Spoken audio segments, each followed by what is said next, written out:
Coming up on this week's edition of Friday 5, a $20,000 award was presented at the Nebraska Power Farming Show. Plus, we have the latest on the USMCA agreement. As always, this week's edition of Friday 5 is brought to you by the Nebraska Corn Board. Number 5 on the countdown, the Nebraska Power Farming Show was held in Lincoln this week. It's the second largest indoor farm show in the U.S., and it spans 9.2 acres, boasting 760 exhibitors and over 2,000 booths.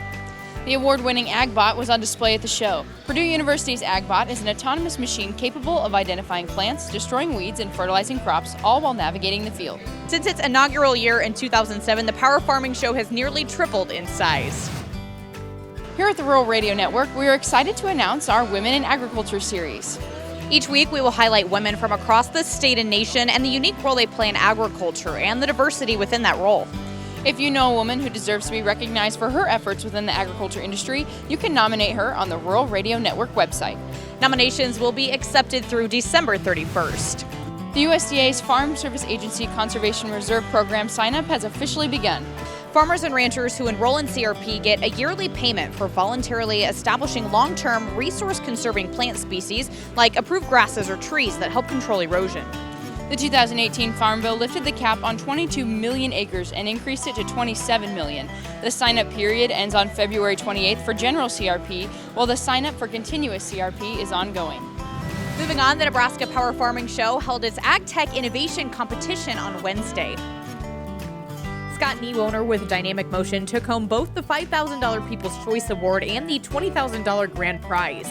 The competition featured 5 ag tech startups pitching their latest ideas to help farmers and ranchers manage their operations more effectively. The competition was even emceed by our very own Chad Moyer.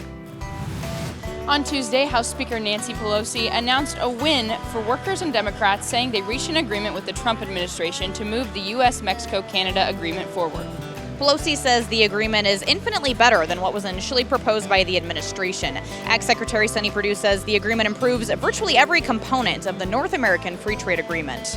The Trump administration now must send implementing legislation to the House. A vote in the House isn't likely this week, but lawmakers say they are hopeful for a vote possibly next week. And that's a wrap on this week's edition of Friday 5 from the Nebraska Power Farming Show. A big thanks to the Nebraska Corn Board for presenting this week's episode. Have a great weekend, and we'll see you next week. This is Mike. Mike likes his car. Mike likes to save money. And Mike likes to breathe. So Mike fills up with E15 with 15% American ethanol. The clean octane in E15 gives Mike the performance he wants from his engine and the clean air he wants for his family. Better yet, E15 costs less at the pump.